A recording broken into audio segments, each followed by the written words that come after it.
You ever see someone get put on the spot, like really put on the spot, with a room full of people just waiting for them to fall?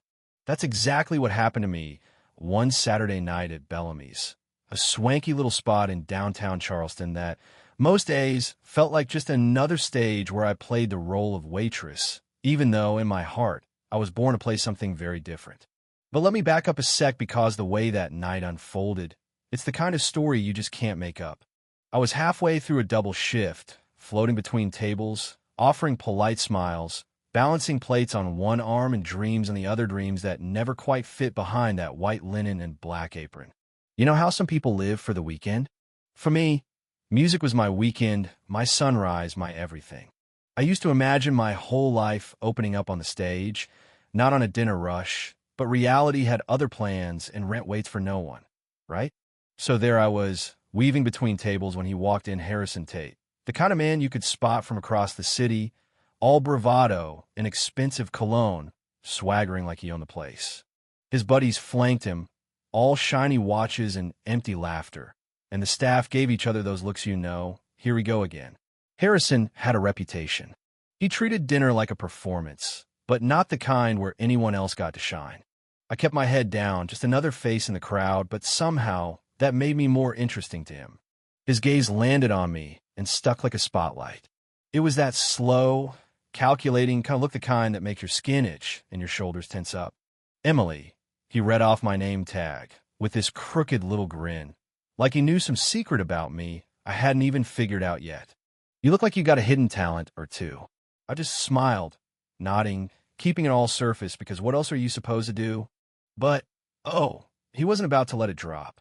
The evening rolled on, jazz softly spilling from the grand piano in the corner, the usual rhythm of laughter and clinking glasses. I kept my distance, but every time I passed their table, I felt his eyes, his comments getting just a little louder, a little more pointed, like he was revving up for something.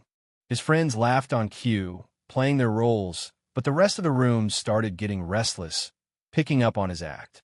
Then, right when I was pouring a glass of red, he made his move. So, Emily, what do you really do? Don't tell me you're just a waitress. Someone like you's gotta have bigger dreams. That kind of attention? It's like a floodlight in your face. I forced a smile, told him I played a little piano, just trying to shut it down. But that only made his eyes light up like he'd found a new game. A pianist? Well, isn't that cute? Why don't you play something for us right now? The whole restaurant turned. You could feel it hush, the weight of every eye. I tried to laugh it off, said, I'm just working tonight, maybe another time. But he pressed harder, voice booming. What's the matter? Afraid of a little audience. His friends egged him on, diners leaned in, and my heart beat like a drum line under my ribs. Let me tell you, humiliation is a powerful thing. I could feel myself shrinking, wishing anyone would step in, but people just watched, frozen by the drama. Harrison leaned back, smug as ever. All dreams, no courage. What a shame. I heard my mom's voice in my head. She always said, don't ever let someone else decide what you're worth. Maybe it was her, maybe it was pride, maybe it was just plain anger, but I decided right then I wasn't going to let him turn me into his joke. I took a breath and said, all right, I'll play. You could have heard a pin drop. As I walked to the piano, every step felt heavy, but also, weirdly, like a release, like finally standing up straight after years of hunching over. I sat down, hands trembling just a bit, the polished keys cool beneath my fingers, and for a second, I just closed my eyes, blocking out the crowd, the pressure, the fear. Then I let my hands move, found a melody that always brought me back, Claire de Lune, something soft but unbreakable, like the part of me nobody got to see. And you know what? The room changed. All those voices fell away, all the arrogance sucked out like someone popped the balloon. I played not for him, not for the crowd, but for the part of myself I'd been tucking away every shift. The music carried everything, the long hours, the sacrifices, the ache of wanting more. I wasn't invisible anymore. I wasn't just a background extra in someone else's drama. When I finished, silence hung in the air like a held breath, and for a heartbeat, I thought maybe nothing had changed. But then the applause crashed over Muriel, raw, not just polite but moved. People stood, clapping, some with tears shining in their eyes. Even the staff who had seen me on my worst days smiled wide. Harrison? He just sat there, arms crossed, that smugness wiped clean away.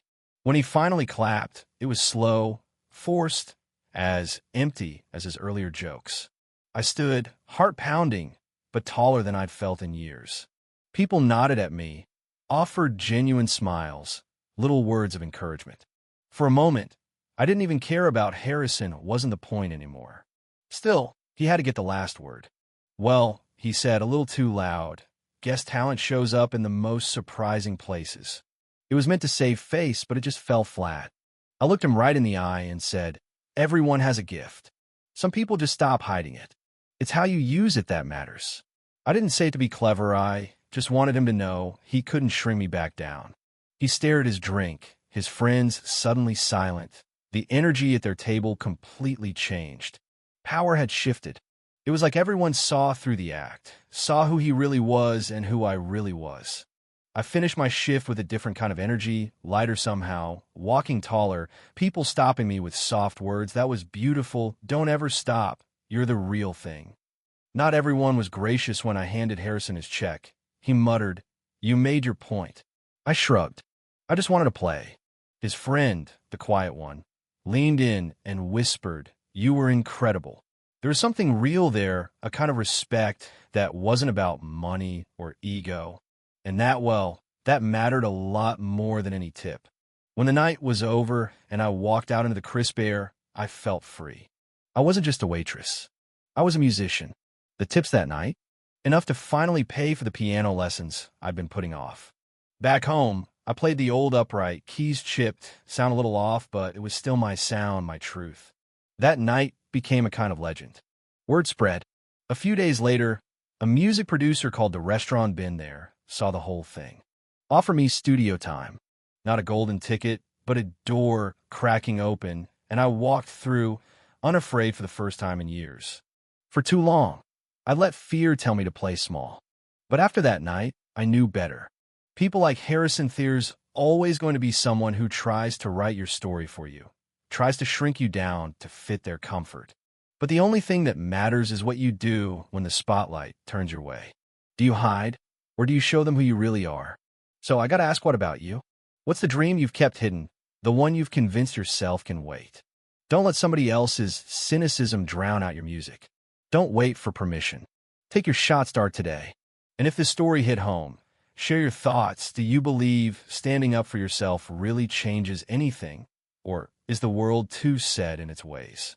I want to hear your take. Drop in the comments. Subscribe for more stories of real strength and unexpected triumphs, because maybe next time, the story could be yours.